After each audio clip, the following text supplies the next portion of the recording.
Hello. Hello. Hello. All here, all right? Yeah. Yeah, all good. Can you hear me all right? Yeah, all I can hear. So you can all hear me, yeah? Yeah. Yeah, all clear.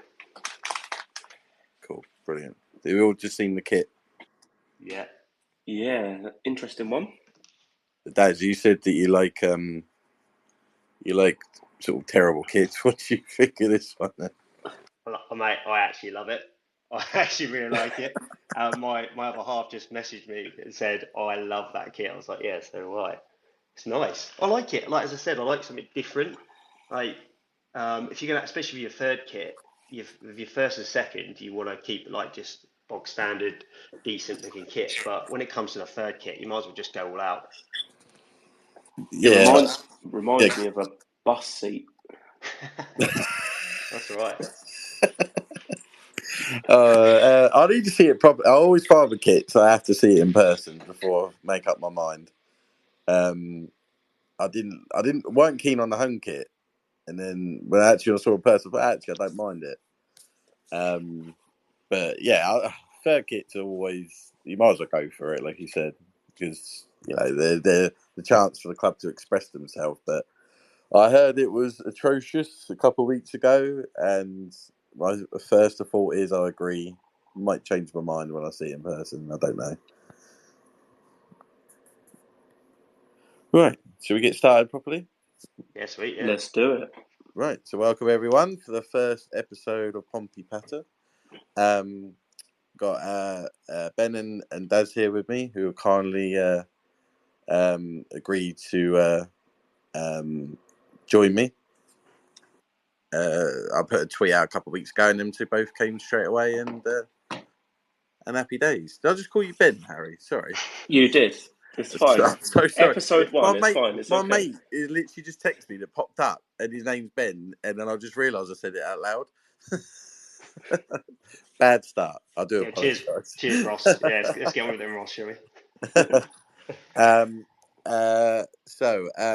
Right. So, first thing to talk about, what are your guys' opinions on the Leeds game? Daz, do you want to go first? I thought you were saying Ben. You could go first, but yeah. To be honest, well, the thing is, leading up to the game, I was all right. I wasn't really feeling nervous about it because I felt like going to Leeds, like first game of the season, no pressure on us whatsoever. But as soon as I turned the TV on, like 10 minutes leading up to it, I was just absolutely nervous. And then I think the players felt that in the first 10 minutes, before, like up until they scored the penalty. You could definitely see in that first 10 minutes it was like welcome to the championship. I think a lot of our players were off the pace, weren't they? You like sort of Ogilvy, where he got caught out by Dan James. I mean, we just couldn't look after the ball. And then weirdly, I think, as John Messino said, I think the penalty settled us, and to be honest, it settled me as well. I was a bit less nervous after that. And then obviously you had Leeds. I think they took their foot off the pedal a little bit because they probably thought they didn't need to keep going with the same intensity they did, which they started with.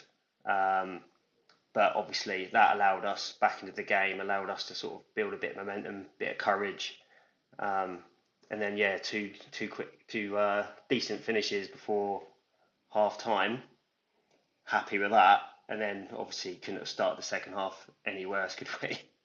Um, and then I thought, like leading up until we had the penalty, I thought we were okay. Don't get me wrong, we didn't have a lot of the ball. I didn't expect us to have a lot of the ball at all. I never felt like they were going to score. I thought they used up all their chances hitting the crossbar about 20 times in the first 10 minutes. Um, and then obviously the penalty is a bit of for me, it's a bit of a 50-50. It's sort of, I think for a ref and the linesman, it sort of looks at, you sort of give it on the angle you're looking at it from. Um, so yeah, and obviously the penalty finish, as they say, pressure is for tires, as Lang just like caressed it in. And then, like I was saying this to my other half after the game finished, I've never, in about the space of like 4 to 5 minutes, I've never had three contrasting emotions so quick to one another.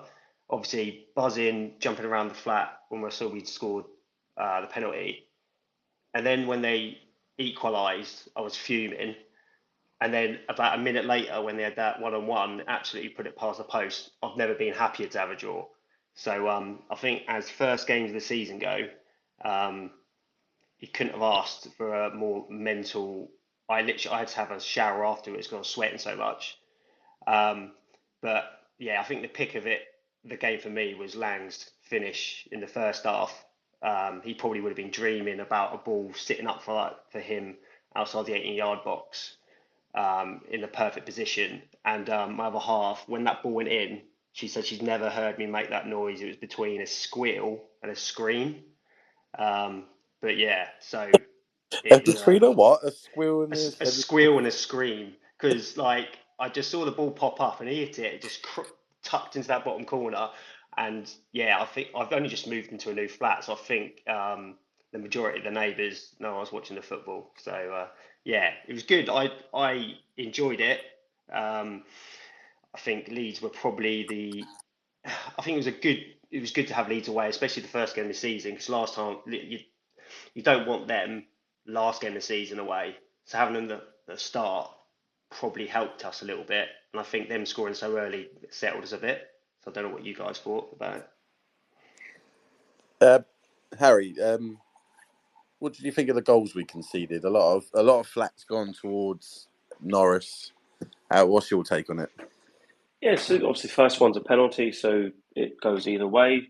You know, if he gets the right way, you've got a good chance. The second goal immediately after half time, I think it was a bit unfair. The criticism Norris got as such, he was partly to blame, but not as much as people gave him. So if you watch the build-up, I think someone fouled. I wasn't sure who it was. Someone actually pulled Williams to the floor as he was actually trying to tackle Nonto, and I think it was Ampadu, might have pulled him to the floor, which the ref missed.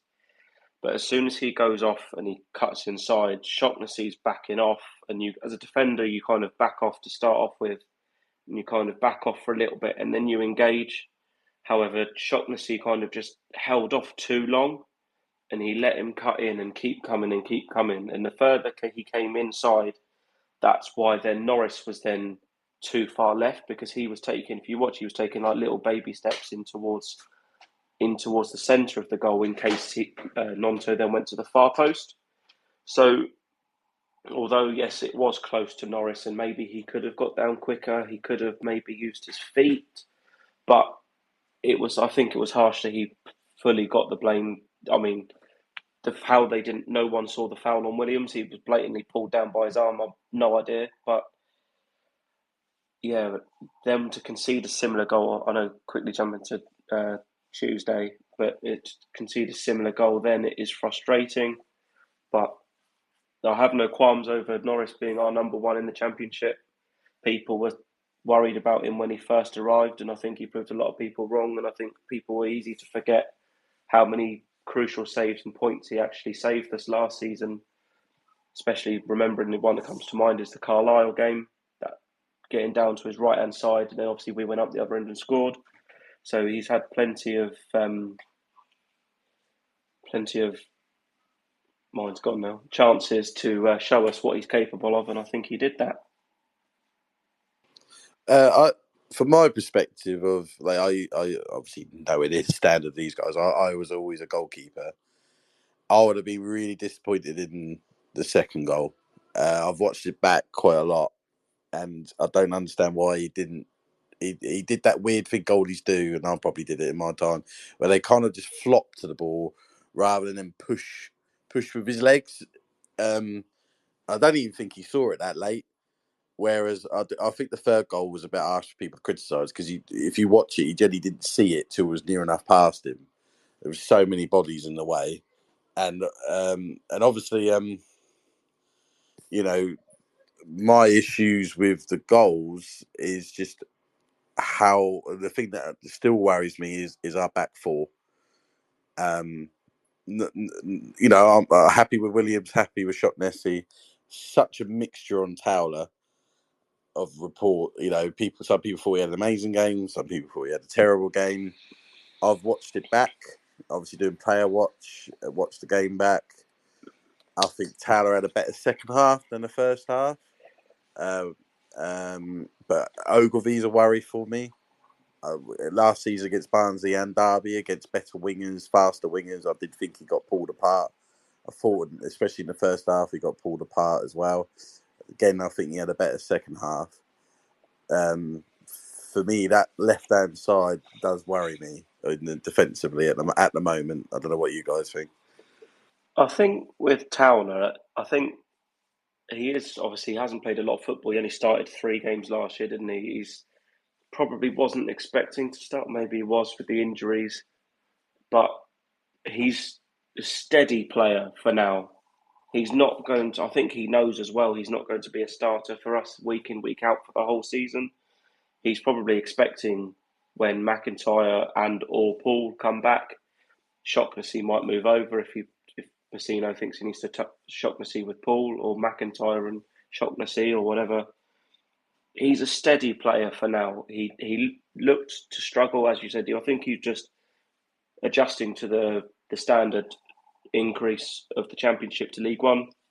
But I think a lot of the players were doing that, especially in that first 10 minutes. And it was kind of like rabbit in the headlights, thinking, oh no, what the hell do we do? Because Leeds are effectively a Premier League side playing in the league below, with some of the standard of their players. Although it's a good time to play them, it's still, you're playing a very high calibre team compared to what we have been, or what we started. We started against Bristol Rovers last year. Now we're playing Leeds away.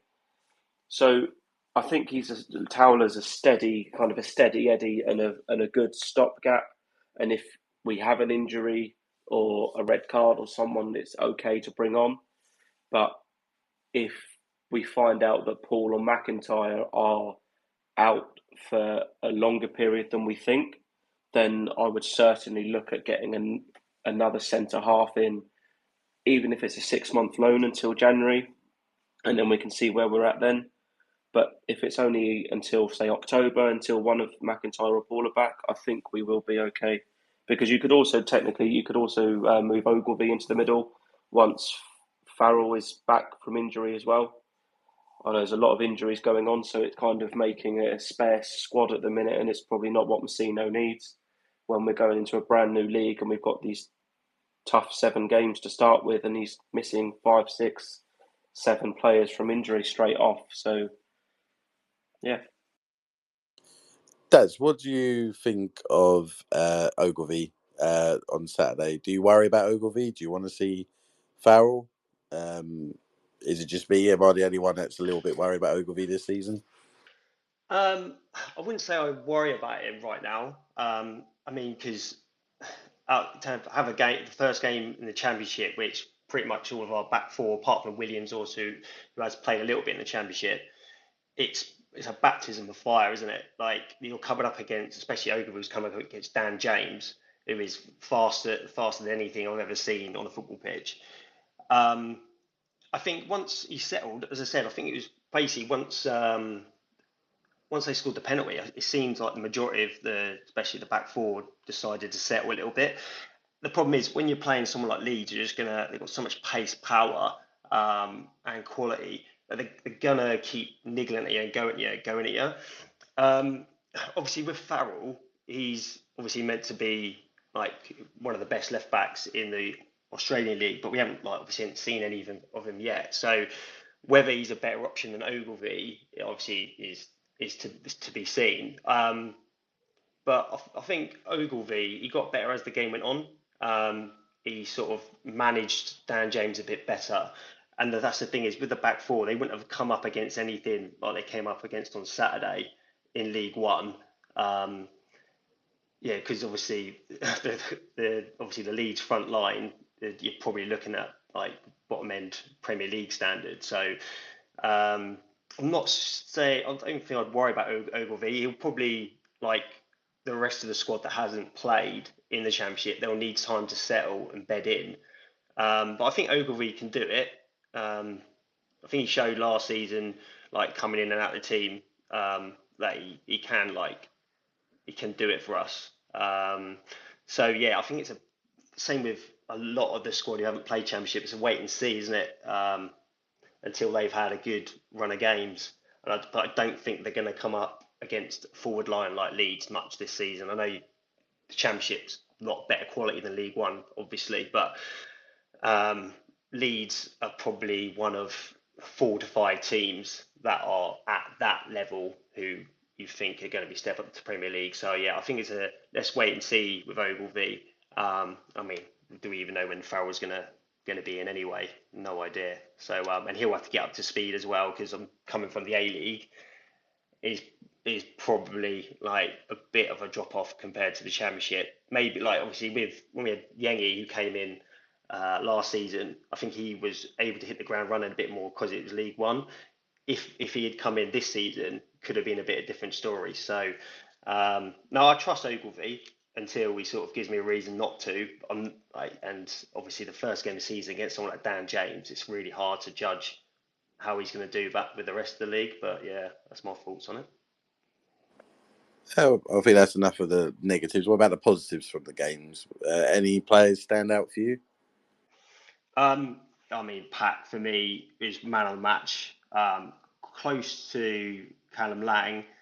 To be honest, I thought all the players did well. I don't think there was really massive negative thoughts because of the team who we're playing against. I mean, if we came up maybe against Plymouth, how they've been at the start of the season and played poorly, then yeah. But with Leeds, you're always going to expect them to come like flying at blocks and have a different intensity and a different speed about them. So the players needed to sort of adapt to that. But I think, as I said, after they scored that penalty, I think it did settle us and they took their foot off the brake a little bit. So the players could start getting a bit confident, get their foot on the ball, start moving a bit better. But for me, Pack was just he was the player that we were hoping he's going to be in the Championship, especially with like that first goal. The pass was like unbelievable. And that gave Sorensen enough time to sort of get it under control, be able to turn and get a good strike away. I think the Leeds keeper will be a bit disappointed that he didn't keep that out, but I think because he's hit it so quickly and with so much pace, it sort of caught him off guard. But yeah, I think for me, I don't think anyone played badly in particular. I know Towler and Shaughnessy and that lot and our backline came under a bit of stick. Same with Norris, but you have to allow that in the first game of the season against a team like Leeds, they're not going to be at it and they're not going to be like competing 100% with those sort of players because they're not the sort of team and players that we expect to go there and get a result out of. Obviously, we did, but I didn't think coming into the game think we're going to go up there and get a draw, let alone score 3. So yeah, I think Sadie when he came on looked good. Devlin, I think like for me, he that's probably I think the best I've seen him play for us when he's come on. And I thought Moxon did well, especially last season. He was a bit in and out. I thought he came on and like steadied the ship quite a bit.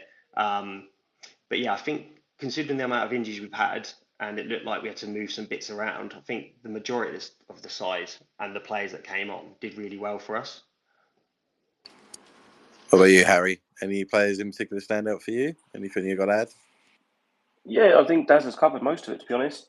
As you said, that ball from Pack just completely took all the Leeds defence by surprise, and it enabled. Well, Sorensen said in his interview, didn't he? As soon as he gets the ball, he wants to shoot. He doesn't want to dither or dather with it. He wants to get rid of it and shoot. As soon as he did, he took a touch on the turn, one to set himself, and went and he scored. And I think if going back to Norris, if you criticise Norris for the goals he's conceded, I think you could equally criticise Meslier for Sorensen's goal because it was basically at him and he kind of palmed it into the back of the net as well. I know it was hit quite hard and with a bit of ferocity, but it was for a Premier League player who's played in the Premier League, you might expect him to do a bit better with that as well.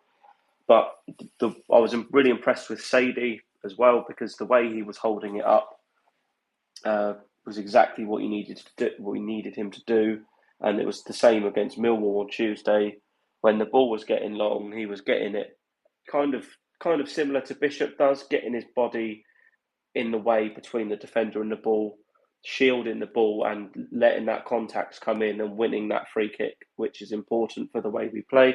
So for when we don't have the time to pass it around the back, which is what the first instance is, which is what we want to do. When Norris does go long, we need that striker to be able to hold the ball up, let the rest of the team push up and support. And if that's to win a quick free kick, then that's the way we do it.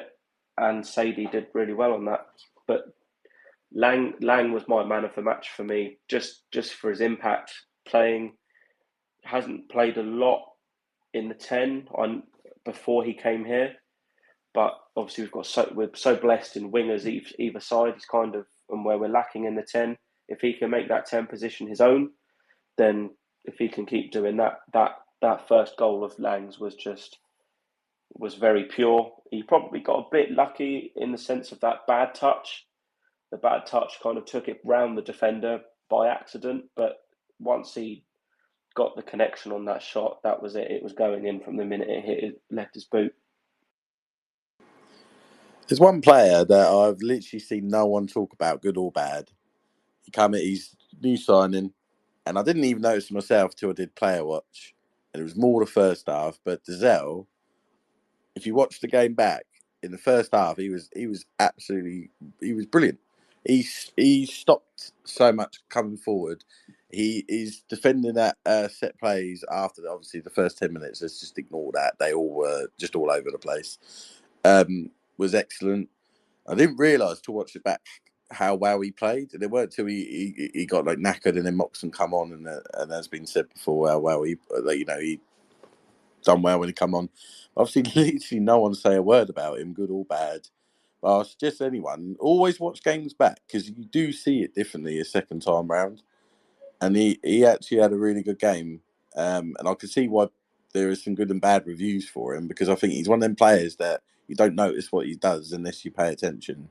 I don't know what you guys thought of his debut. Yeah, so to be fair, that's actually a really good point. Like, because what was it? Because someone actually brought up Moxon to me actually, because I tweeted something the other day about the Leeds game, and someone said about Moxon played well when he came on, and I was like, actually, that's a very good point. So, like the point you make there about Dazelle, yeah, absolutely spot on. When you actually think about it, I don't think he did much wrong. Obviously, when the way the Leeds play and as I said with the intensity and stuff like that, sometimes that middle of the park can get missed out because they get the ball forward so quickly. You could see he was blowing at the end, which shows that he was putting it in. Even when he's had like a pre-season with Sheffield United, so he's probably up to match fitness. But yeah, no, it's a really good point. Like looking, like trying to rack my brains now and think about the game. He did do a couple of little bits and bobs which I think looked good. And yeah, so I'm when we signed him, obviously I was at the fans forum and they put it out there. I was actually really impressed. I've seen him a couple of times playing for QPR, and pretty sure he was at Ipswich. And yeah, no, he's a tidy player, and I think for what we need in this league, okay, he might not be, depending on how the rest of the window goes, he may not be that start-in player next to Pack, but I mean, as an option, it's a brilliant option. I think he's one of those players where you don't necessarily notice the good he does while he's playing, but when he's then not there, then you'll notice how good he is and the impact he makes. But when he's there, because he's kind of he'll just help it tick over. He'll be a solid 7, 6, 7 out of 10 probably every game because he brings a good host of championship experience. But when the time that he might be injured or suspended or something, even though Moxon is a very good adequate replacement there, you will probably notice when he isn't there more so, and then we will then appreciate the work he has been doing. Yeah, 100%. Right, should we move on to Millwall? Do either you go? I didn't go. Well, I did watch it. I did watch the game. If you were there, what was your thoughts from the stands? Yeah, I was there. Try not to miss any games if I can, or home games certainly. It was a lot of people were saying, maybe you should keep the same team as before, but I think it was important to make sure there was some kind of rotation because you want the other players that are going to be on the bench over the next few weeks to have some kind of match fitness as well, because otherwise, if you played the same team as Saturday And then next Saturday, they're going to be so far ahead match sharpness-wise than the bench. And when you need the impact off the bench, then it's not going to be there because they're too far behind and they won't be up to speed. So I totally get it. The only one I thought it might be nice for Archer to start, just to give him the cup games, especially as there's no Tim Pot Cup this year.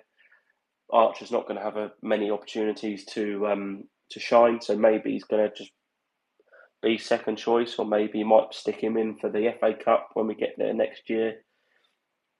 But we had a lot of possession. I thought we had quite a bit of possession, which was kind of switched from the Leeds game where we had little possession and did quite well. With the little possession, we created a few opportunities and took all of them. This one we had lots of possession but didn't do a whole lot. The two biggest chances we had fell to Towler in the first half, a ball over the top from a free kick, and it kind of bounced in front of him and he put it over the bar. And then in the last minute, he had a header at the back post, which he probably should have done a lot better with. The fact he didn't even get it on target and he put it 2 yards wide wasn't great. Don't forget Devlin's goal that he thought he scored. Ran off celebrating. That was funny. Bless him. Bless his little heart. That literally greased me up for ages. He's trying to run away, fist pump, and we're like, Terry, turn around. You haven't actually scored yet. But the fact that we had... I don't think I've ever seen a player do that, especially on their side. They normally... That's it, yeah. Side, normally it's the fans that think it's gone in, but the fact that it was really close. But the fact we had no shot on target at all throughout the whole game was a bit worrying. But again, not overly bothered, to be honest. I don't really care that we're out. It's not our focus this season. Our focus is to stay in the league and solidify our place in the Championship for the next few seasons. It would have been nice to go through, on the other hand, just to keep the match fitness up for the people that are behind. But yeah, not overly bothered that we're out. League is where we need to focus on. I was impressed with is it Severa? Is that how you pronounce his name? Severa on the wing. He impressed me. I quite like the look of him.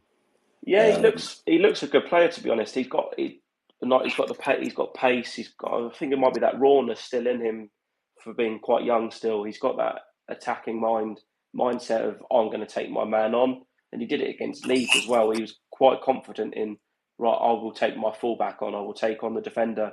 And he did it a couple of times where he actually quite easily skipped past a couple of the Millwall players. But he was just lacking that final ball.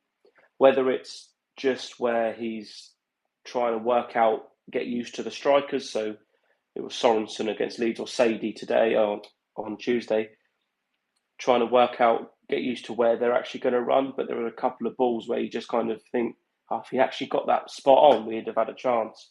But I think that will come. The more he plays with them and more trains with them, and he plays more matches in a row, that rawness will kind of go, and the more experience will tell, and he will get used to it. And I think he'll be quite an important player during the season, especially with Murphy out for now. Daz, what did you think of Williams at centre back? Because you had all the Barnsley fans on there saying that he's not a centre back. Because obviously, with Barnsley, he never played centre back, did he? He played right of the three. So, as a right back or a right wing back, wherever you want to play, being the right of a three is a bit easier than being a right of a two, just because you have a bit more license as such, and you can deal with things a certain way. Obviously he'll be disappointed with how he got dispossessed, and that's probably a knock-on effect from the fact that he probably doesn't. Not that he doesn't like playing right centre back, but it's probably not his position. He's probably not as comfortable he is at right back, because I thought against Leeds at right back he was brilliant. I thought there was especially a couple of little instances where he nicked the ball and he went forward with it, and it looked like we could maybe get something out of it.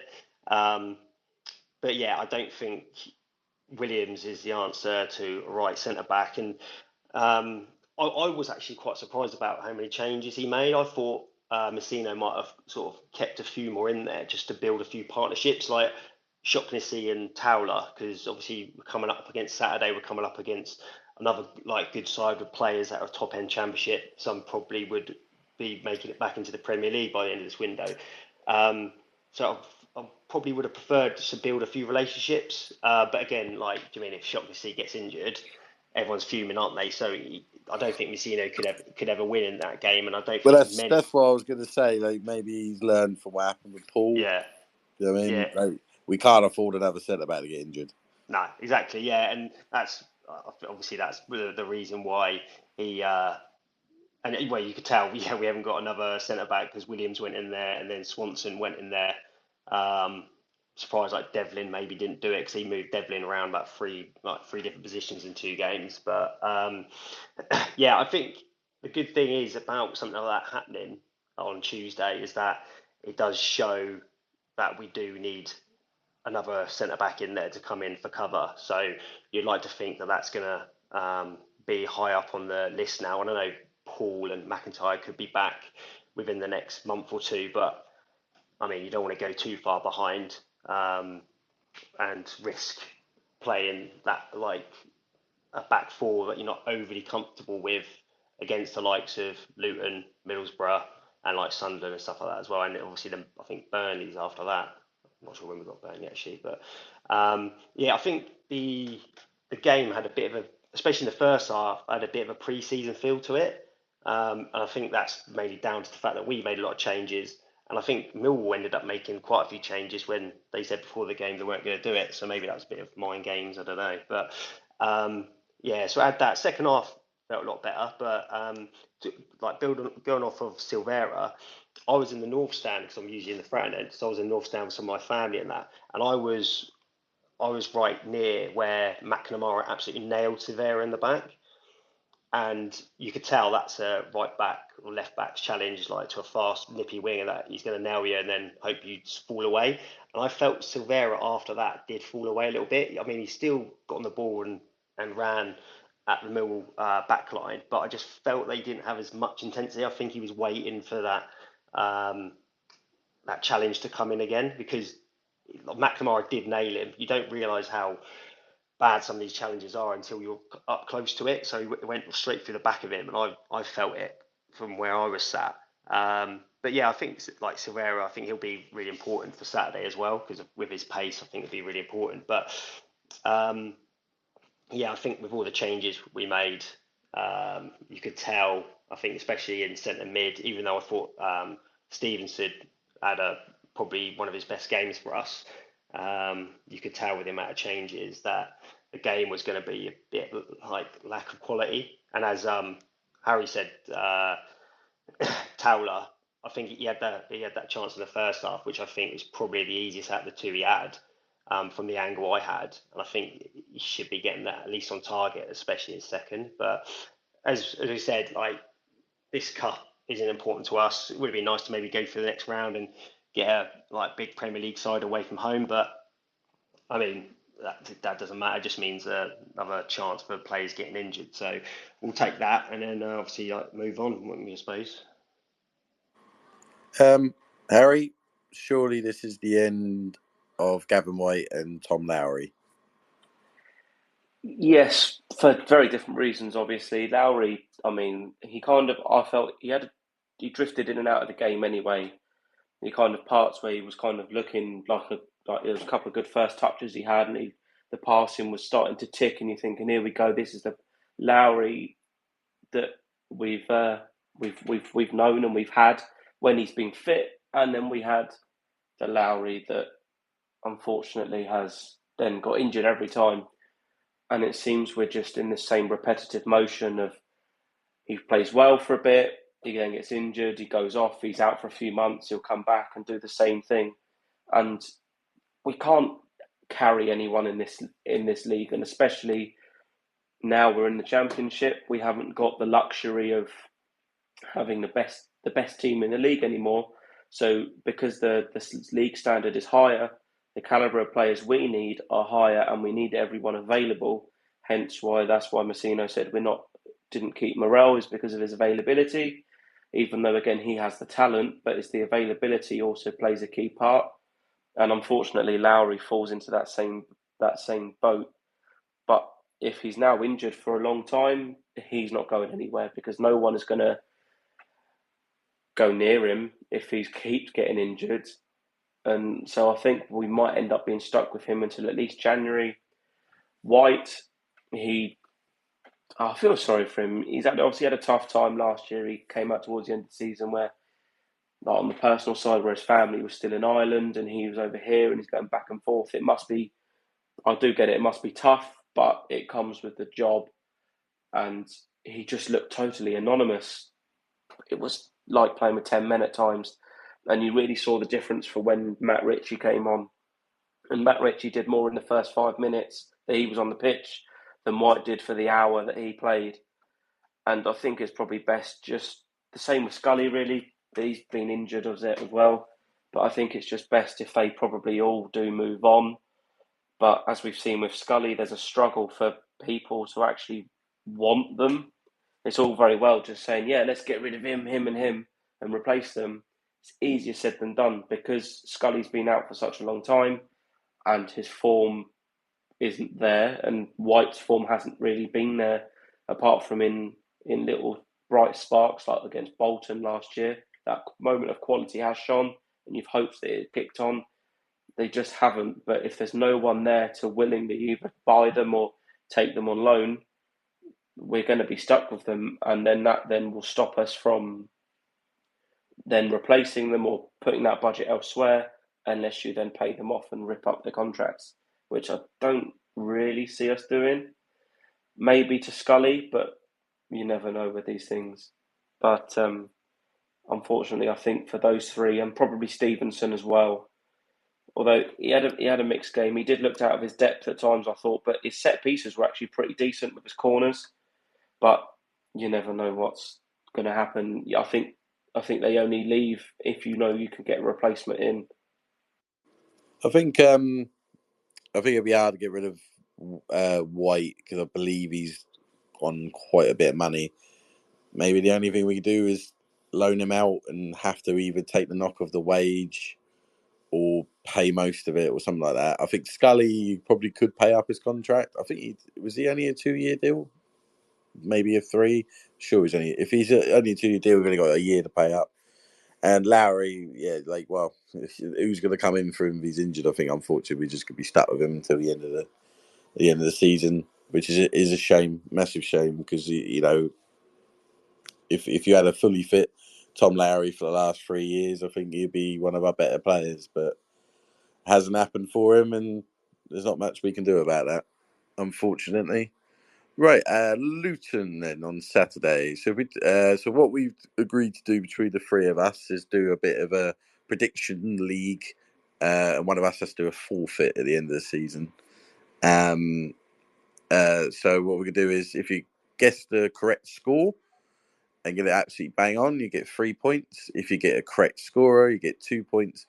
If you don't get a correct score or correct score line, but you manage to get the correct outcome, a Pompey win, a draw, whatever, then you get a point. The one with the most at the end of the season obviously wins. One with the least will do a forfeit.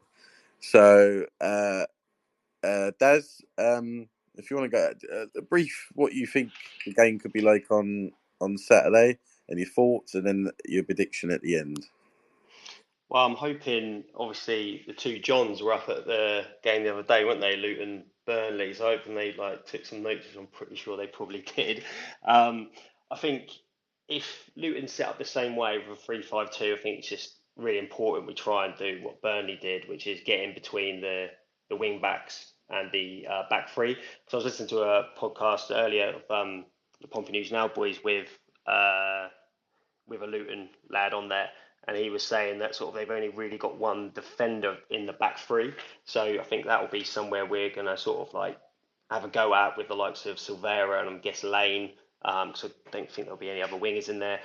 Matt Ritchie obviously hasn't really got that pace that Silvera's got on the left. Because obviously I would have started someone like Josh Murphy there. So I think it's really important that we're going to do that. I think as well, what we'll probably end up doing is try and stop the ball getting into their wing backs. Maybe again using Lane and Silvera for that, and hope that they go a bit longer. Because I think Towler and Shocknessy, I think they can deal with long balls. I know they've got a couple of big lads up top, but I'm quite comfortable with Towler and Shocknessy in the air than I am if they're up against some nippy rapid players like they were against Leeds. I think we did come unstuck a little bit with that. Um, but yeah, I think I am going to be very positive because I think obviously first game back at Fratton. I think I'm hoping the crowd's going to be unbelievable. It should be.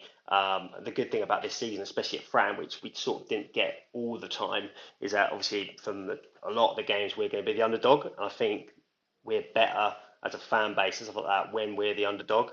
Um, and I'm going to be really positive, and a bit of an old romantic because I think we're going to beat Luton 2-1. I think Sorensen's going to score one for us. Morris is going to score the goal for Luton, and I think Richie's going to get the winner. Whether that's we're 1-1 and he comes on and pings one top corner, or whether he makes it 2-0 and makes the game a little bit more comfortable until Luton get one back through Morris, and then it's squeaky bum time for the rest of the game. But yeah, I'm going to be positive. Obviously, that's what my heart says. My head does say a draw, but I'm going to go with my heart on this one, I think. Okay, Harry, what are you going for? Along the similar lines of Daz, really. I mean, they look really poor against Burnley. That could be a mixture of them not starting well, but the fact that Burnley do look pretty decent. And on the basis of the first weekend, it's very easy to go, yeah, they're going to win the league, but they'll definitely be up there, Burnley. So I think Luton, they've got their positives. They've got those big guys, Adebayo and Morris up front. Whether Shaughnessy will be fine, Towler, will he be able to cope? I think so. He might struggle, but I think he'd rather be up against a physical player like Morris than up against a pacey player that will run in behind. I think that'll be easier for Towler to deal with. Again, similar to Daz, really. The Fratton faithful, first game at home in the Championship for 12 years. The Fratton Park's going to be rocking. The players are going to know that they've got the full fan base, 20,000 people behind them. I think it might shock Luton a little bit, but if we can take the positives from last Saturday against Leeds and the way we played, if we can carry that into next Saturday, I've also written down a 2-1 win. Sorry, Daz. I can change that if you want me to do different. But no, that's all right. No. That's All fine. prediction, yeah. If it comes in, you both get 3 points. If the score is the same, though, then you will. So. No, I will change the goal scorer. We'll go Shaughnessy. I'll go for Shaughnessy from a corner. Daz, which score are you going for, Sorensen or Richie? Because you can only pick one. Oh, right. Do you know what? I'm going to be romantic still and go with Richie. Let's go with it. Nice one. Russ, what are you going for? I think this is still positive, but not as positive. I'm going for a 2-2 draw. I just think there's goals in the game. I think Luton just always seem to score lots of goals. I know they only got one the other night, but you just bang. They're definitely going to get at least a goal. I've got a feeling it's going to be 2. I think their set plays are so dangerous at, and that worries me, especially with how poorly we defended them against Leeds here. Especially that first 10 minutes. So I'm going to say 2-2, and the goal scorer I'm going to go for is I'm going to go for Sorensen. I think we got a player on our hands there. I ain't going to lie. Yeah, definitely. I think obviously the fact that he scored with his first strike as well. It seems that I think with Sorensen, you're not going to get him sort of being noticeable through the 90 minutes. I think he'll be that player that he gets 1 or 2 opportunities and then he just takes them, which is the sort of player you're going to need in the Championship because we're not going to get as many opportunities as we did last season. So the fact that he's off the mark already and at a place like Ellen Road and Leeds, it's just going to build his confidence and hopefully just keep going on with that. Yeah, I love the way he set it up nicely for himself. He didn't just snatch it. He took a touch perfectly and then just was able just to stroke through it as hard as he could. And yeah, the goalie should have saved it, but he hit it so hard that it did make it difficult for him. Yeah, definitely. Right, transfers then. Well, I was kind of hoping we had one this week, begging for us to have one, but we have had a couple of rumours, if you want to say. So you've got the Danish goalie. I've forgotten his name. I can't see him coming in, if it's true, to just sit on the bench or to be third choice, like some people have said. I'd imagine if he comes, he would be here to definitely challenge Norris. Who else? We've had the Bournemouth striker on loanee. Been talk of that, and then obviously Per Hart Harris has decided to put on Instagram that he's currently in Portsmouth with a couple of the players, and speculating that maybe he's down here to sign, or maybe he's just come down to see some friends. But he's a player that seems to have loved his time here. And I've seen a bit of negativity towards him, and I don't understand why. I've actually always quite enjoyed him, and I always think his goal he started and ended against Lincoln was one of our best goals last season. Yeah, I think with him, I think when he was brought in January, he was kind of brought in as to fill a hole that Robertson and Tino kind of left. And then kind of as kind of Tino came back and we had various injuries in other places, he never really got to stay in either that deeper role next to Pack or as the 10, and he was pushed out wide as well. So he played in a whole host of positions, and he never really got to nail one of them down because he was kind of a utility man and kind of, oh, you can fill in here today or here today or here today to cover the injuries. So because he never got that consistent run of games in that specific position, he could never get used to playing alongside Pack or just behind Colby or Yengi. So he never got that full kind of flow in his game. He's definitely got the talent. I mean, Brentford seem to think so. He's just signed that new contract until I think it was 2027 with Brentford. So they clearly think he's got the talent. But I wouldn't be against it for sure. Again, he's someone that can play the deeper role, or he can play as a 10. But it would be nice to see him play in the same position for more games, to get a good run of games, to get his game flowing. Any thoughts on the other two that we're linked with, the Bournemouth striker and the Danish goalie? Is he Austrian or Danish? Sorry, he's Austrian, but he plays in the Danish league, is it? There you go. Or Maybe. am I thinking of it wrong? I'm not sure. I must admit, I'm I not was going to supposed to pretend have like I know wrote it anything. down, his name, where he played, and everything, and I completely forgot because of the kit coming out. The thing is, I'm not going to pretend like I know anything about this lad. When I saw the news, I did go on YouTube, but I mean, I reckon I could make myself look half decent on if I put a few clips together of myself. But yeah, he looked like a decent shot stopper. Again, like the standard you're playing at, like you don't know if he's going to be able to bring that across here, because it's not just about standard as in like standard of player, like as in quality wise. It's also being in full stadiums and stuff like that. Can he deal with that? I mean, we've had it down Fratton Park, especially League Two. Certain players, they came in with thinking they're going to hit the ground running, and then they were sort of caught off guard by sort of the atmosphere and the expectations. So we'll see. But Jefferson, I obviously know a bit more about him because he's like been knocking around like Sheffield United and that. I can't remember who he's out on loan to as well. I think he was out on loan in League One at some point. But yeah, I mean, I'm not sure whether he's just like a number 9 or whether he can play across all of the front. But I think that'd be a good signing for us. But the thing is, with all these rumours that come out, like you don't know whether they're true or not, because obviously the club keep everything really close to their chest, which is good. But I do think that Jefferson one could have legs, because usually if we're not in for someone, John Messino sort of shoots it down.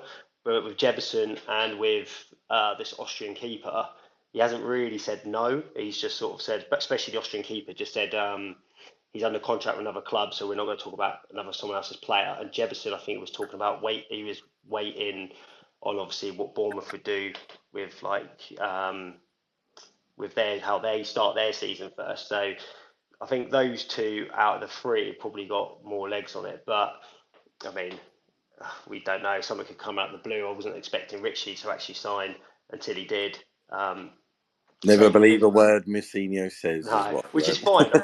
I ain't got a problem with that. I ain't got a problem with like, especially even with like injuries and stuff like that. Trust me, I'm as frustrated sometimes as everyone that you want to hear these rumours. You want to say, yeah, we're going to do this, or these players will be back by that time. But I can understand why the club and John Messina want to keep things under wraps because they don't want to give anything away to any But other then, clubs. but then we used to moan that we missed out on targets because the news reported on it and Yeah. blamed Paul Neil Allen and Jordan Cross that we lost transfers because they put it in the news, and yet as if all other clubs are watching our Yeah. website. And I think, like I've always said, like unless you're in the room, you never know what's really going on. Because especially when you see these rumors on like Twitter or X, obviously, people saying, "No, we're going for this player. He's coming in," and then someone going, "No, I don't believe it." It's like we're not. Like, of course we're not. It's like then you're just deciding to trust one stranger over another. So Well, I made that mistake with Richie. I was like, "Shut up! No way we get Richie. Where's yeah. this from? Load of bullshit." 2 minutes later, Richie signed. Yeah, but that's the thing. You don't mind being wrong about that, though, do you? Sort of I like was happy it's to all be wrong. right. You'll take that on the chin. But yeah, it's hard to like with chance for speculation. All we can do is like sort of go off of what people are putting out there. Obviously, the Kamara thing's going to drag on and on. Although it looks probably like after his performance of the day, he might stay. But I've always been told. Well, I mean, Kamara's been linked with everyone, especially Well, and the dog and duck as well. But I've been told that usually if there's more than two clubs in a story, it's usually the agent just throwing names out there to get other people interested or getting a new contract signed at Norwich and stuff like that. You just never know.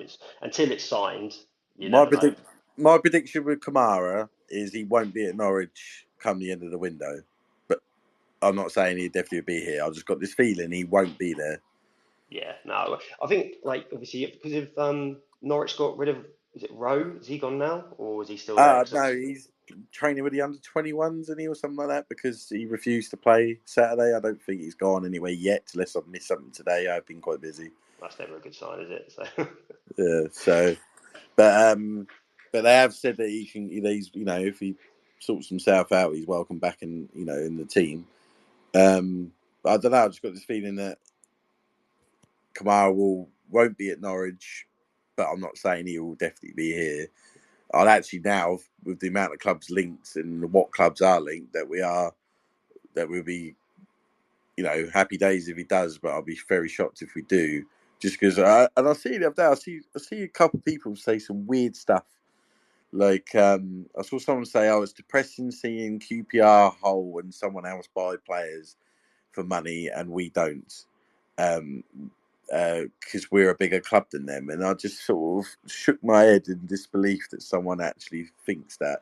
Because all right, maybe history wise we're a bigger club, but right now these clubs are established championship clubs. We are brand newly promoted. We are bottom of the pile. We are.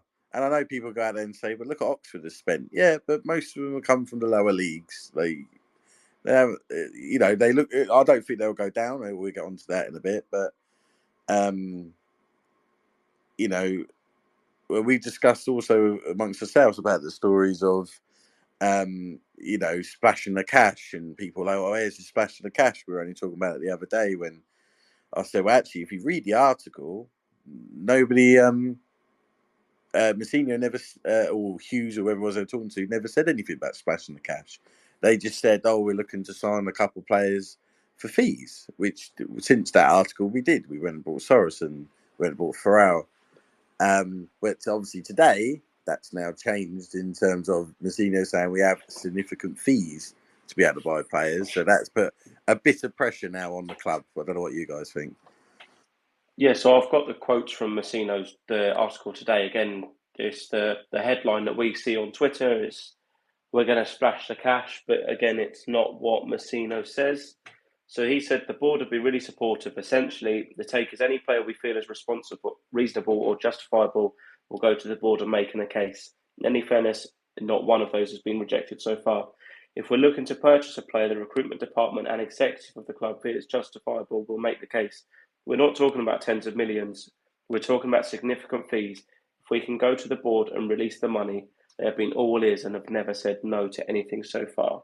The fees have always been available. In my first week of the job, we spent significant money on Paddy Lane to bring him in that window. And then last January, obviously, we had Lang, McIntyre and Moxon.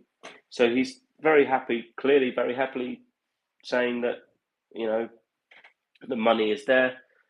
We know, if we want to pay money for someone like Tino, we're not going to be able to get someone like that until towards the end of the window because of the way that it works with the Premier League clubs. They've had their pre-season tour, which obviously he wasn't involved in, but they've then got to work with the under-21s, which I know he's now outside of. But some younger players that we might be interested in are they going to be in the under-21s teams? Are they going to be in the under-23 teams? Or are they going to be actually in the first team? So there's a lot of things that are out of our control. So we've got a lot of waiting to do in that kind of sense, because it might be someone we want to buy, but that club that's selling to us have got to get someone in first. So we could have someone lined up, but we're just waiting for a chain to kind of roll over and get the chain starts going, and then we'll kick on and we'll find what we need. I think why would you spend millions of pounds on the wrong player? Look what happened to Marquise. Exactly, and then you're stuck with that player. So we spent what, $1.5 million on him? It was say we'd gone up the season before when we were top of the league and then we lost to Sunderland in the playoffs. Say we gone up and then bought Marquis for that amount of money. Then say we got relegated again. You're then stuck with that player with that fee, with them wages. Yeah, exactly. You'd rather they take that if it means that they take their time a little bit longer to make sure they are the right player. They've done their research into their personality. Are they going to fit into the group? Because it's not just about footballing ability anymore. There's so many variables that they want to fit. You don't want to get someone that's the talent's there, but if they're going to disrupt the group and cause problems, they'd rather not have them at all, because especially with what Messino and Hughes have built, we've got such a tight-knit squad and they all work really hard together, and that's potentially what helped us go up last year. We looked last summer and the likes of Shaughnessy coming in, we were like, hang on a minute, like Burton's fourth choice centre-half, what are you doing? But it doesn't always work like that. Just because you get a big name doesn't mean they necessarily fit. So if the money's there for when we need it, I fully trust Hughes and Messino and the board that they're going to go in, and if we want him, this certain player, we'll get him. And we can only really judge the window after it's closed. Because if we can sit here and slate them now and say, we've only spent, probably roughly 700k, you think, on Swan, Farrell and Sorensen. And probably to the club, if that might be significant fee during them fees. Well, because, that's the problem, is the words like significant is what is that to someone that could be spending 2 million to someone else that could be spending 500k. Yeah, it's all within perspective, isn't it? Like, it depends what league you're in as well. Because if you're a significant fee in League One, could be, I suppose you look at what Birmingham are doing, they're just doing ridiculous stuff. They're just throwing money at it, left, right, and centre. But the further up you go, the bracket of significant does shift up, but it's all down to everyone's opinion, isn't it? Because my opinion of significant fee could be completely different to yours. So you just got to sit and wait, really. But I fully believe that we'll get players in. I think a couple of midfielders, probably a number 10 and a deeper one to play, maybe to cover for Pack, or just to have Pack, Dazelle, I think Moxon and one other. Another centre mid, another centre back for sure. They're my two. Yeah, I think a minimum of 3, which would be 2, an attacking midfielder, a deeper midfielder, and a centre half as the base. Yeah. And then you can say, look like at that Irish kid. I forgot his name. Is it Patton? Patton, yeah. Yeah. So then Messino said he was a luxury. So if you can get those 3 base players in, then you can look at the ones afterwards and say, actually, yeah, we can go and get Patton now because we've sorted the rest of it. Yeah, and as I sort of said on here the other day, like we're talking about perspective. If we had signed Sorensen for 2 million, same player, would people be up in arms that we've only, what I mean? Like, it's the fee for me. I don't care. I don't care if every signing is a free. It generally don't bother me. Just go and get the right players. That's all. That's all that matters. Yeah, I totally agree with that. I mean, if you got as I think I said to you guys the other day regarding Richie in League One, that's his wages and stuff like that is probably worth two players in League One. And the same with obviously you got Lang, who obviously was quality at Wigan. Well, not in this last bit, but obviously we saw him down at Fratton Park when Wigan went up. So yeah, they brought in a decent amount of players on fees because I had a look at that same article. They listed the players, and this was even before this summer. Obviously, you got Riley Towler, Paddy Lane, Sadie, Yengi, Devlin, Scully, Lang, Moxon, and McIntyre. They're all from the winter of 2022 up until the winter of 2023. Obviously, I said not including this summer. And I mean, out of all those that we've paid fees for, I suppose it's only really Scully and obviously, well, McIntyre would not really see much of him, but there's Scully that's probably been wasted money because obviously there's other factors, like he's obviously carrying an injury and that sort of stuff. But I do think it might have been interesting to see what our transfer situation would have been like if we played the likes of Derby and Plymouth and that in our first month leading up to the transfer window. Because I think us playing Leeds, Luton, Middlesbrough, I mean, if we get a point out of Saturday, who would have thought we would have had 2 points? So I think maybe the club think, well, we don't need to be in as much of a rush because we're not expected to really get the points off these sides. We're not really going to be competing against them. If we had the likes of Oxford or Derby or Plymouth and that in our first run in, that would have been interesting to see how their approach would have been to the transfer window if that was the situation. But I mean, I think this window's been okay. I'd rate it like a 5 or a 6. But yeah, I think I've looked at it. I think we need sort of 5 players, a centre back, 2 centre mids. Obviously, I think you guys have said a 10 and a 6 or 8, pacey winger, and obviously a backup goalkeeper. But I think for the centre mids especially, I think we do need championship quality, especially with one of the signings where they can come straight into the team, and it's not like you have to give them a little bit of time.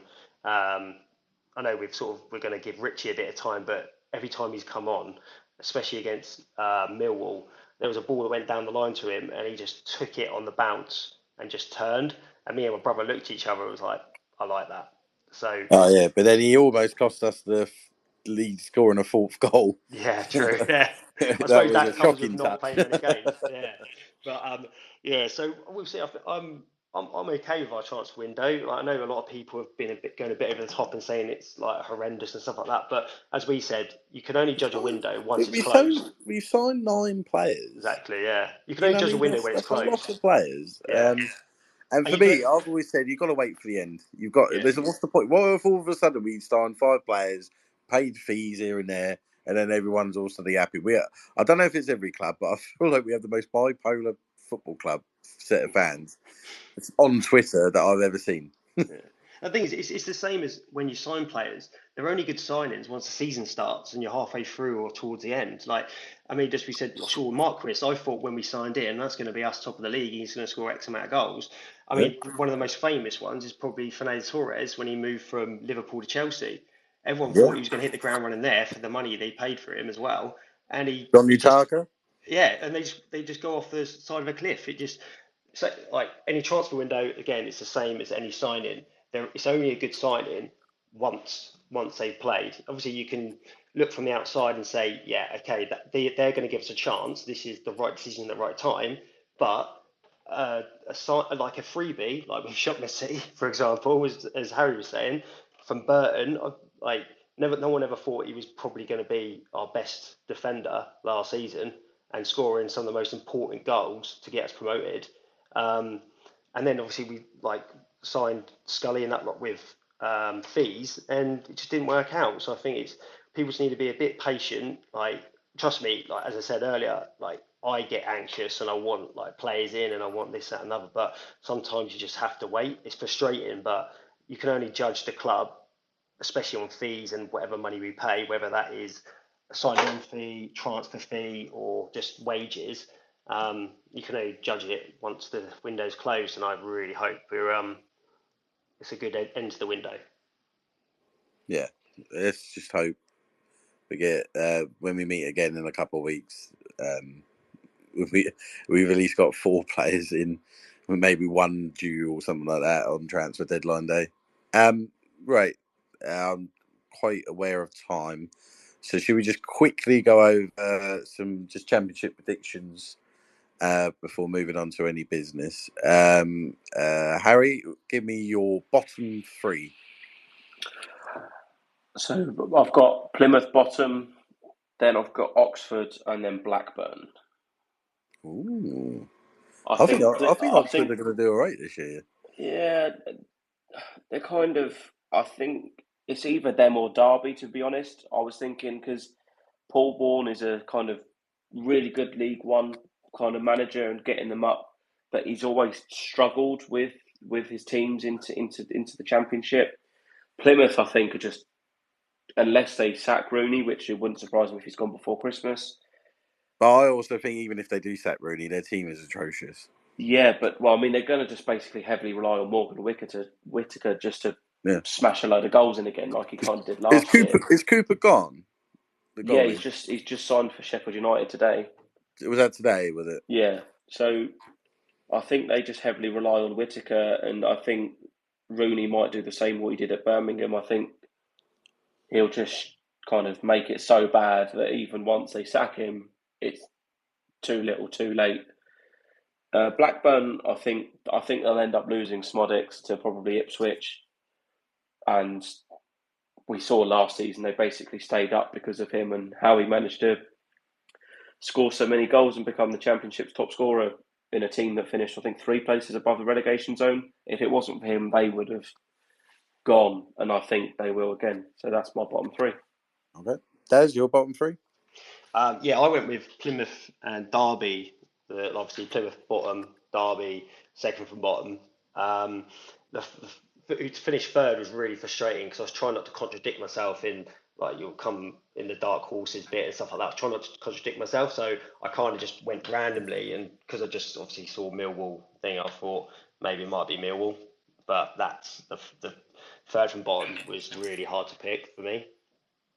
Fair enough. Mine's a mixture of the two. So we've all got Plymouth bottom. I've then got Derby, the same as you, Daz. But then I've also got Blackburn, the same as you, Harry. Because I think the same. As soon as Samodix goes, I can't see them staying up personally.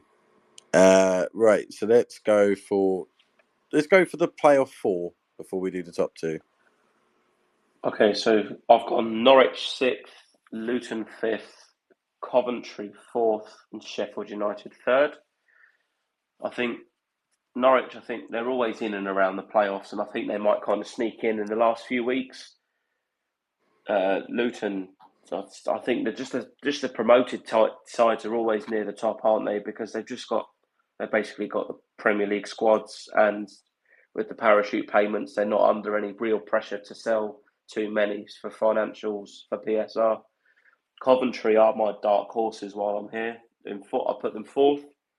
I just think Mark Robbins is a quality manager, and they've got, even though they lost a couple of players last season, obviously like Gus Hamer and stuff, I think they've got more than enough to be able to push for the playoffs. Sheffield United, again, down from the Premier League. Chris Wilder's very good at his job in the Championship, and I think having him back there, I think, is a good move for them. Fair enough. Daz, your 4 in the playoffs? Yeah, so mine's a bit different. I've gone 6th, I've gone Middlesbrough. 5th, I've actually put Sheffield Wednesday in there because they're obviously a bit of a thing. They're going to be one of my. I've actually done 2 dark horses, one for one reason, one for the other. Sheffield Wednesday for me be 5th. 4th, put Luton, and then 3rd, Burnley. So okay. That's my 4 of the playoffs. Again, it's quite tough, and with all these predictions, until you know the actual squad they've got and have run, it's you're Yeah, just yeah. basically guessing, aren't you? But I mean, there's so many different, like those the six I've got plus probably another two or three others. You could just like put them in a hat and pull them out, and you might be right. Fair enough. Right. So I've gone for number 6, my dark horse, which is Stoke. I think they made some good signings, and I re-rate their manager. I've just got a feeling that they could be a team that no one's expected to do anything, and they could end up sneaking into that playoff spot. So I've got Stoke, Coventry in 5th, Middlesbrough 4th, and I've gone Leeds 3rd. And they're actually my underachievers, which sounds dramatic, them being 3rd, but I just got a funny feeling they finish 3rd. They miss out on the playoffs, and that would be obviously another big underachievement for them. Harry, top 2? I think we can guess your top 2, but go for it. Yeah, so this was done before the weekend and before the midweek results as well. I had Burnley in 2nd, just purely down to Scott Parker's ability in the Championship. He's won 2 promotions from it. Kind of similar to Paul Warne, but a bit higher up. He's done really well in in Championship, but then struggled when he's got to the Prem. But 2 promotions in, I think, 3 attempts is pretty decent. So I think he'll get Burnley up. And then I did put Leeds top, but I've always had them top. But now they've lost Ruter as well. I think that's a big loss for them. So I think they might. You're right. I think they might become an underachiever, but I did stick them top at the time. That's fine. We'll probably end up doing another one in January or something anyway, just to see, things change, don't they? That's your top 2, which again I think we can guess. I'll put Leeds United in 2nd. I know obviously it said they've lost a few players and the Router's obviously going. But I think with the money they're going to get for that, I think they're going to be good for replacing him. And then I've put Sheffield United top. I really like their business. I like Hamer, obviously O'Hare as well. Hamer and O'Hare already have that like connection. Burrows, I think, has got a lot of. He's going to be interesting to see how he does in the Championship. I think, but at right back, I think with his delivery and stuff like that, I think that will help him. And they've got Kiefer Moore up top as well. And I would have loved him at Pompey. Just so different in what he does, and he could absolutely just annihilate some. He's one of them that's a Championship player, but probably always struggles in the Premier League. But he's top, because of the way they play. Yeah, but and Chris Wilder being there, I think, and they backed him, and obviously now Michael Cooper in goal. I think that was probably one of their weak links going into this season.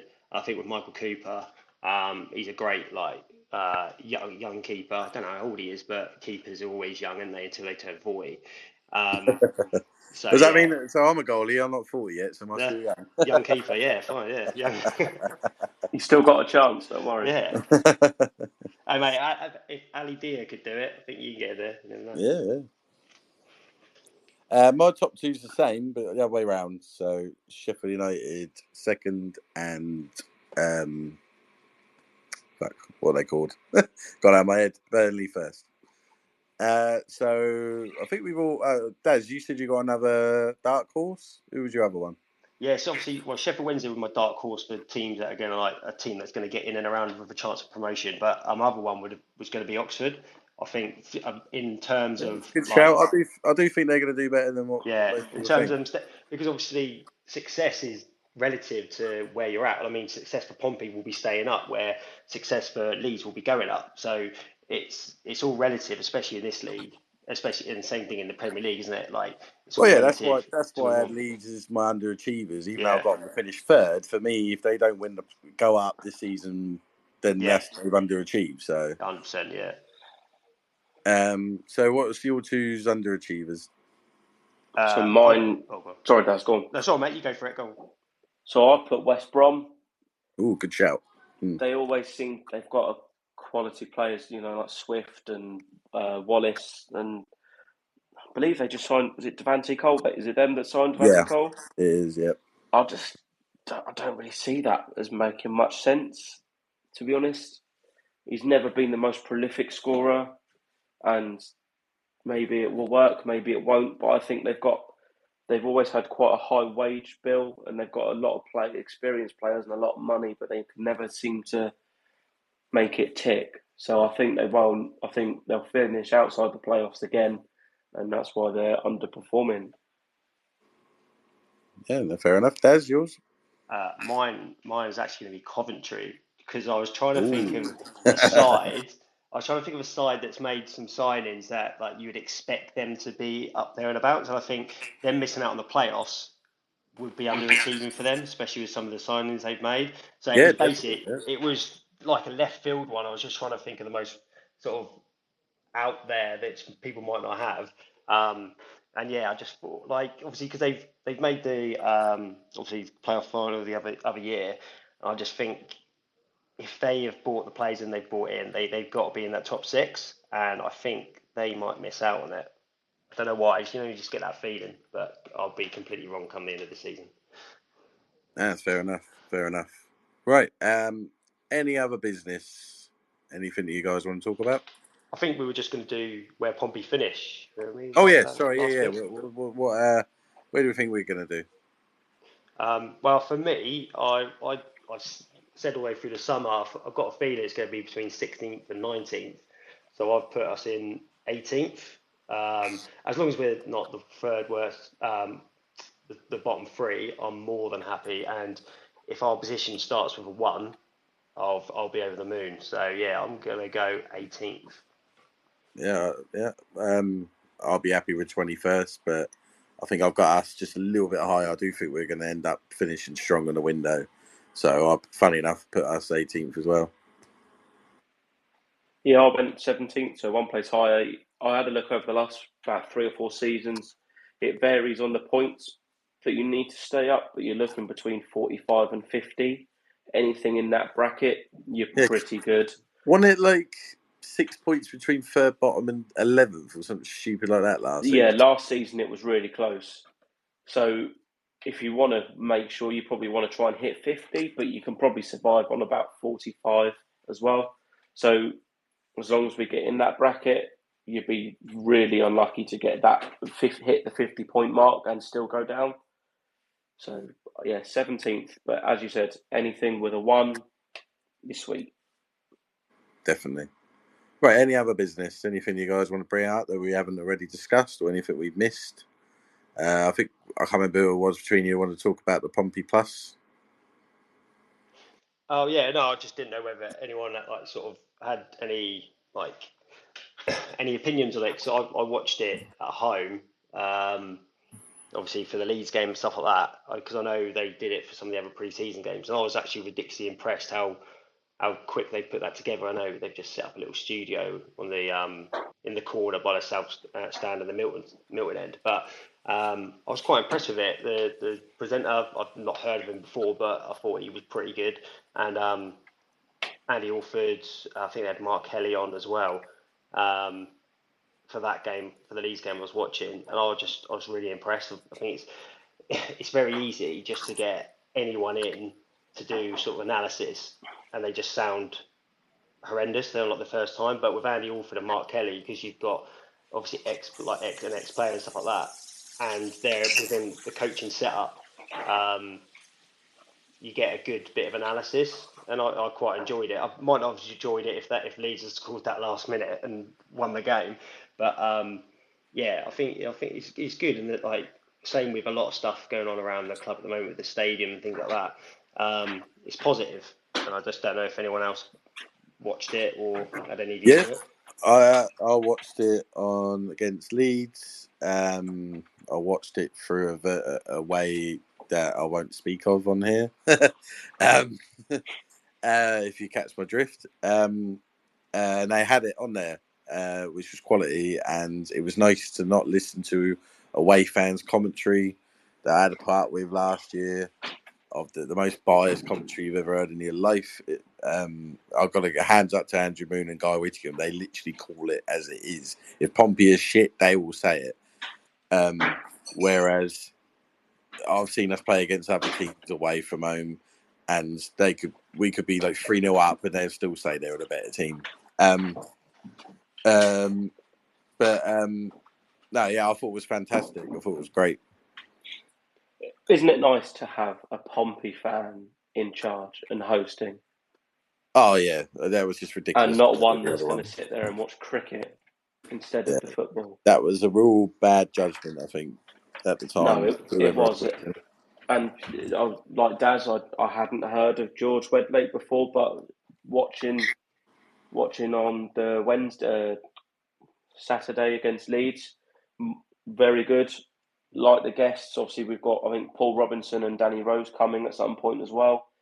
So it's nice to have a variety of different ex-pros and ex-coaches that have been here and know the club and speak sense really, and to be able to have a Pompey fan in charge again, and especially and on Express as well. Now Jake's in charge and hosting that as well.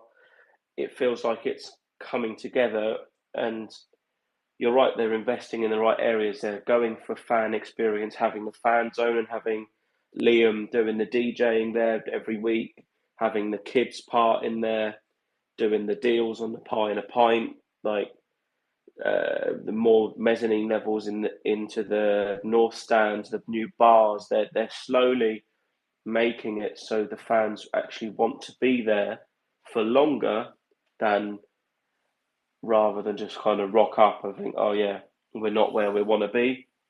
So it's nice that they are thinking of the fans and what we require and what we want, and they're putting the money in and building that infrastructure to keep the fans, keep us coming and keep us going. 100%. I think it's the stuff the Eisners have done lately have been brilliant. I know there's a lot of people out there that still don't agree with certain things because they want us to chuck millions into the team, but what they've done off the pitch. I don't. If you got an issue with that, like I don't understand it. They're doing it the right way.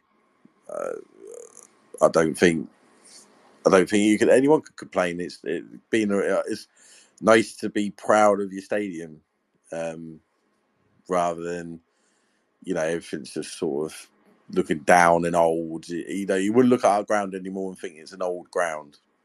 I think it's fair to say. Any other business? Anything else that we might have missed, or you thought of as we've been talking, or are we happy to end it there? I'm happy to end it there. I think we've covered quite a bit for our first episode. I know it's gone on a bit longer, but most first episodes do. Yeah, I'm all good. Yeah, I haven't got anything else to talk about. Brilliant. Right. Well, thanks for everyone who came along. We are planning on doing this again in 2 weeks' time. I can't remember the date off the top of my head. It might be the 29th, I want to say. And I believe Daz is going to host the next one. Is that right, Daz? Yeah, that's the plan. Yeah, let's give that a go. Brilliant. Right, I'm going to go before my dog starts barking. Right. Thanks everyone for coming. We'll see you in a couple of weeks. Yeah, cheers guys. Cheers guys. See you later. Bye.